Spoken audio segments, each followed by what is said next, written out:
Salut les amis, c'est Sofiane, on se retrouve pour un nouvel épisode du podcast. C'est en forgeant qu'on devient forgeron et c'est en galérant qu'on devient humoriste. Voici Galère d'humoriste avec aujourd'hui Ghislain Blic. Salut Sofiane! Salut Ghislain, comment tu vas? Ça va, écoute, ça va, il fait beau. Moi, c'est toujours très lié au temps, donc là, il fait beau, donc c'est un jour où ça va. D'accord. Bon, bah du coup, j'ai bien fait de ne pas faire le podcast en novembre ou en décembre, hein, c'est cool. Exactement, oui, oui, là, on est bien tombé. Bon, bah ça va. Là, en ce moment, t'es posé, t'attends, enfin, je veux dire, t'attends, j'imagine, comme tout le monde, la reprise. Voilà, quoi, ça nous démange Bah là de ouais, plus en plus. Ouais. oui, oui, oui, je me tourne les pouces, quoi, hein. Eh oui, on aimerait bien utiliser nos pouces opposables pour attraper des micros et parler dedans. Exactement.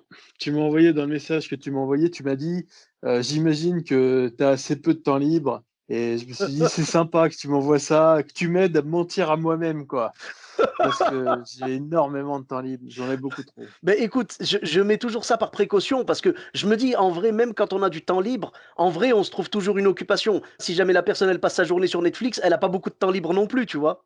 Oui, oui, oui, c'est vrai. Non, puis j'ai vu que bon, tu as reçu quand même pas mal de profils différents, donc tu t'adresses en effet à des gens qui ont des occupations et pas forcément trop de temps libre. Bon, en ce moment, c'est très, très. Je suis très, très disponible. Ben écoute, en tout cas, je suis ravi Voilà. que ce temps disponible, tu le mettes à profit pour partager tes histoires à travers ce podcast. Et justement, tu avais une ou plusieurs anecdotes à nous raconter. Ouais, écoute, j'ai essayé d'y réfléchir un peu. Je sais pas qui sont les gens qui t'écoutent, et j'ai essayé de réfléchir un peu à ce que c'était. Des galères d'humoriste et je t'avoue que j'ai dû m'extraire de ça assez vite parce que j'avais peur de sombrer, quoi. J'avais peur de devenir dépressif très vite. Écoute, honnêtement, ma pire galère d'humoriste, c'est celle que je suis en train de vivre en ce moment, Sofiane. La pandémie ou le podcast? Ah non, non, c'est la pandémie, quoi. C'est-à-dire que ça fait maintenant 1 an, quoi. Et puis, jour après jour, ça fait de plus en plus de temps que je peux pas faire mon boulot. C'est Ouais. terrible, quoi. C'est ça la plus belle galère, mais bon, c'est la plus triste. Alors, on va peut-être pas parler de ça. Mais quand le boulot va reprendre, Oui. ouais, oui, je vais avoir la chance d'avoir d'autres vraies galères. C'est ça qui est terrible. C'est que je suis en train de me morfondre. Et que le jour où je vais remonter sur scène, je vais probablement me reprendre des bides et je vais me retrouver dans des histoires avec des gens dans le public qui me crient dessus ou quoi que ce soit. Enfin bon. Donc c'est une galère perpétuelle.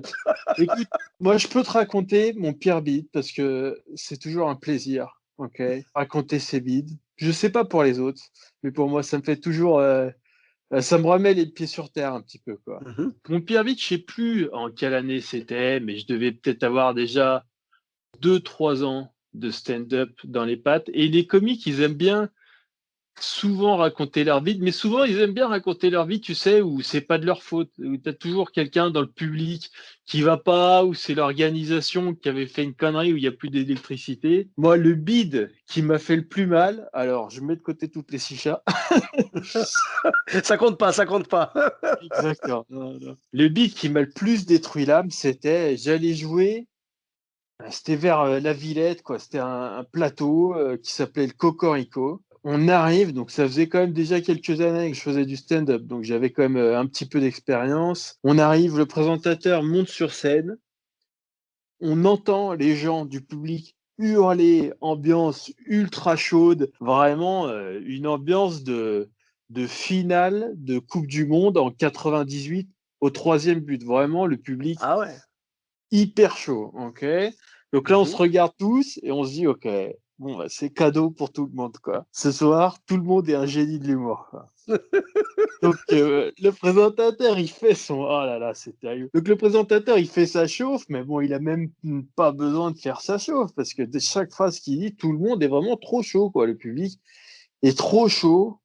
Il envoie le premier, il envoie les deux premiers cartons, tu vois, tout le monde rigole à fond, vraiment, tout le monde se fait plaisir. Les humoristes sur scène se font plaisir et les gens dans le public rigolent comme des fous, quoi. Et moi, je me méfie un peu, tu vois, parce qu'en général, quand c'est trop facile, en vrai, ça me déstabilise un peu. C'est ça mon Ah, mais problème. tu as eu la présence d'esprit en fait de te méfier parce que je pensais que tu allais me dire j'étais trop en confiance parce que ça c'est l'erreur classique. Moi le Ouais. premier ça m'est arrivé.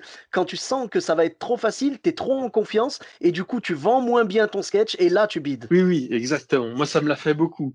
Quand t'arrives, genre, ah, je vais me régaler et tout.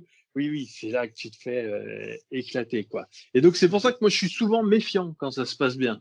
J'essaye de dire, pour quelle raison est-ce que ça pourrait mal se passer pour moi et tout. Bon, là, je regarde les deux premiers, ils font des trucs un peu style, allez, première saison du Jamel Comedy Club et tout.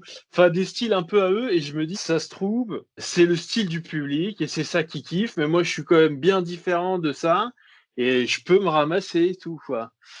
Là, il y a un mec qui passe en 3, quoi, en troisième, et qui fait quelque chose vraiment plus dans mon style à moi. Le public est mort de rire et tout. Je me dis, bon, c'est juste que le public est chaud, quoi. Il y a un autre Mhm. type qui passe après, qui est vraiment, moi, que j'ai vu, c'est quelqu'un qui fait pas énormément de stand-up. Je l'ai vu 4-5 fois ce jour-là. Je l'avais vu 4-5 fois sur scène avant. Et 4-5 fois, ça avait été toujours très dur. Dur, du genre, quelqu'un qui fait de l'humour très noir et tout. Et il met tout le temps les gens très mal à l'aise. Donc je me dis, lui, c'est mon thermomètre. Lui, il va juger le public pour moi, quoi. Il Et ce monte jour-là, sur il scène, cartonne. Il cartonne. carton, un carton, quoi. C'est simple, je l'ai jamais vu marcher aussi bien. Je l'ai jamais vu marcher, ce mec, sauf ce, sauf ce soir-là où il cartonne, quoi. Donc moi, là, ça m'abat toutes mes défenses. Je me dis, bon, bah, c'est cadeau, quoi. C'est régalade. Et donc ce mec-là m'appelle, je rentre sur scène, c'est incroyable. Et jusqu'à aujourd'hui, parce que c'est bien de raconter tes bites quand tu as des raisons et tout, mais jusqu'à aujourd'hui, je suis incapable de te dire quelle était. Je te promets, je rentre sur scène. Allez, la première blague, déjà, ça rit un peu moins que d'habitude, mais ça rit un peu. Et blague après blague, enfin, j'éteins l'incendie, quoi. Mais c'est un truc de dingue, parce que c'est 20 minutes de feu sur scène. Et ben, écoute, jusqu'au jour d'aujourd'hui, je peux pas te dire ce que j'ai mal fait. J'ai probablement mal fait un truc, quoi. Mais blague après blague, et il en a pas fallu beaucoup. Il a fallu vraiment 4 ou 5 blagues pour que vraiment tout le monde se mette vraiment à fermer sa gueule. J'ai fait taire le public, quoi, et ils m'ont tous regardé en étant un peu gêné. Moi, au bout de 2 minutes, j'en pouvais plus. J'étais en sueur. Au bout de 2 minutes, c'était un scandale. Et j'ai jamais pu m'en relever, quoi. Jusqu'à la fin, je suis sorti. Après moi, il y avait Redouane Bougaraba. Bon, bah, Redouane Bougaraba, je l'ai jamais vu bider.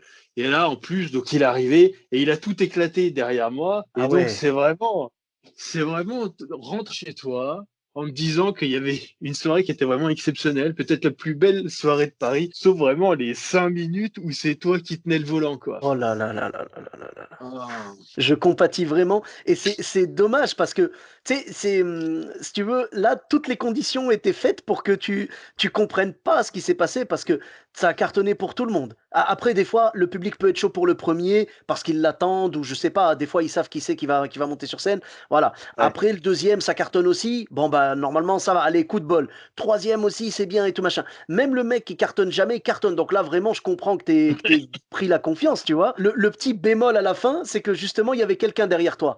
Donc, s'il y avait eu personne, on aurait pu se dire le public était fatigué. Tu vois ce que je veux dire? Ouais, oui. Ah Mais là, oui, même oui. pas. Même pas. Donc, c'est une espèce de courbe qui montait, montait, montait. Au moment où tu es arrivé, malheureusement, malgré toi, elle est descendue. Et après, quand tu es reparti, elle est remontée. Donc, c'est vraiment, on voulait pas toi. Tu vois, c'est. C'est zéro excuse, Sofiane. Je Oh, sais mais pas ce que tu fais. je comprends pas, je sais pas. Pourtant, ouais, non, bah, tu sais, c'est la science inexacte de l'humour. Des fois, il y a des choses qui passent pas et tu comprends pas pourquoi. Au même titre que, quelque part, si on y réfléchit bien, le mec dont tu as parlé avant toi, qui a été ton thermomètre et qui a cartonné, ben, on ne sait pas non plus pourquoi il a cartonné, parce que d'habitude, ça marche pas tellement. Ben non, non, et on peut pas dire quoi. Mais c'est comme tu disais, je pense que si on fait un raisonnement logique, on peut pas trouver un point vraiment qui m'excuse. Tu vois, c'est vraiment 100% moi. Mais alors, je peux pas te dire ce que j'ai fait, ce que j'ai mal fait, mais c'est vraiment 100% moi qui allait pas ce soir-là, quoi. C'est vraiment dommage et je comprends. Et aujourd'hui, on en rigole évidemment sur le moment. J'imagine que tu as dû rentrer vraiment la tête baissée et dégoûté, quoi. Bah ouais, c'est d'autant plus dur que, en plus, tu sais même pas. Enfin, À partir de la 2-3e minute, je sais ce qui allait pas. C'était vraiment ma gueule en sueur et probablement toute rouge de mec qui galère. Mais la première minute, je sais pas ce que j'ai mal fait. C'est vrai que c'est plus dur quand tu sais pas. Tu peux même pas te dire, bon, ben, va falloir que je travaille ça ou ça. C'est vraiment, oui, c'est quelque chose de mystique, quoi. C'est un soir où ça fait quelque chose de mal, mais tu sais pas quoi corriger, quoi. Non, mais j'avoue, mais écoute, ça fait partie des choses qu'on pourra jamais s'expliquer et malheureusement, on y est tous, contraints tu vois, de continuer et de s'exposer peut-être à ce genre de soirée-là, hein. Malheureusement, des fois, tout le monde cartonne et toi non, je sais pas et le problème, c'est quoi? C'est que c'est un effet domino, tu sais? C'est que à partir du moment où tes premières blagues ne passent pas et que tu ne comprends pas pourquoi, Ouais, tu perds de l'énergie et tu perds de la prestance sur scène, ce qui fait que ouais. c'est l'effet domino. Tout tombe, tu vois, genre les dominos tombent les uns après les autres, l'ambiance descend petit à petit. Ouais. Moi, j'admire un peu les gens sur scène qui se laissent pas toucher par ça, quoi. Parce que y en a qui arrivent à gérer ça. Moi, si j'ai un mauvais début pour 2-3 minutes, c'est souvent assez dur de récupérer la fin. Il y a des humoristes qui se laissent pas démonter, quoi. Et qui donnent tout jusque moi, si ça marche pas les 2-3 premières minutes, c'est très dur de revenir, quoi. Ah, je comprends. Je comprends tout à fait. Ben, je suis un peu comme toi aussi. J'essaye de pas le montrer. J'essaye de faire Ouais, en sorte, j'essaye de faire en sorte de conserver une certaine dignité, mais ouais. dans ma tête, c'est mon Dieu, je veux partir d'ici. Je veux que ces gens m'oublient, ce qui sera Oui, certainement le cas, hein, mais voilà. oui. Et oui, s'ils pouvaient tous m'oublier le plus vite possible, quoi. Si on pouvait leur filer un faux nom à la fin du spectacle. Oh là là. Je te vois tellement faire ça parce que tu vois, j'entends la complicité dans tes podcasts avec Pierre et tout. Je te vois tellement faire. Merci beaucoup, c'était Pierre Thévenoud, tu vois. Ouais, oui. Ah oui, grave. Oh, J'aurais dû. c'est tellement douloureux, sérieux. Quand ça arrive comme ça, c'est. Ah, je comprends totalement et je compatis. On en a tous pris des bides et on en prendra encore. Ah oui, c'est-à-dire que je sais pas quand est-ce que ça va réouvrir, hein, mais je pense que ça va être une belle série de bides déjà quand ça reprend. Ah, c'est Je sûr, pense, c'est pour sûr. moi, Bah, l'été le jour dernier, de la. c'était dur. Ouais, bah, le jour de la réouverture des salles va correspondre au jour de la réouverture des bides, hein, tout Ah simplement. oui. Oui, la saison des bides est ouverte. Mais en tout cas, Oh là merci là. beaucoup. Merci beaucoup, Bah, Ghislain. merci à toi, Sofiane. Avec grand plaisir. C'était un plaisir de te recevoir dans ce podcast. Où est-ce qu'on peut te retrouver sur les réseaux sociaux? Écoute, Ghislain Blic, Ghislain.blic, sur Instagram, Facebook, un peu partout, quoi, avec mon D'accord? nom. Ok. Je pense que YouTube, Twitter? YouTube, il y a 2-3 trucs. J'ai un podcast qui s'appelle Comique. Oui, le podcast comique que je vous conseille vraiment, ce sont les pensées et les élucubrations de Monsieur Blick et franchement, c'est génial. Merci, Sofiane. Là, c'est sincère. Vraiment, j'aime beaucoup le podcast en général. Et quand c'est un podcast comme ça, très, euh, tu vois, genre vraiment très libre en fait. Tu vois, c'est le côté liberté que j'aime beaucoup là-dedans. Et on l'écoute, ça part en vrille, c'est marrant, c'est tout ce que tu veux. Voilà, c'est une liberté. La liberté du podcast est très bien représentée dans Comique. Donc vraiment bravo à toi. C'est vrai que je me mets pas trop de contraintes. Peut-être que des fois, je devrais faire un effort quand même. Mais c'est ça que les gens aiment chez toi, justement. Ouais. C'est quand tu dis, vous inquiétez pas, il y aura un épisode par semaine et tout, machin. Et puis après, au bout d'un mois, au Ouais, bout c'est d'un vrai que j'ai mois, dit ça. bon, écoutez, j'ai un peu déconné. Mais c'est ça, c'est l'être humain dans ses failles. Tu vois, c'est normal. Oui. Tout va C'est bien. un podcast sur la faille. Voilà, c'est un podcast sur la faille et franchement, je vous le conseille de tout mon cœur. Pour ma part, vous me retrouvez sur tous les réseaux sociaux, donc Sofiane Etaï, E de TAI, sur Facebook, Twitter, YouTube, Instagram et TikTok. N'hésitez pas à laisser 5 étoiles et un commentaire sur Apple Podcast et sur Podcast Addict. Je vous dis à très bientôt pour un nouvel épisode. Bis à tous, même à toi là-bas.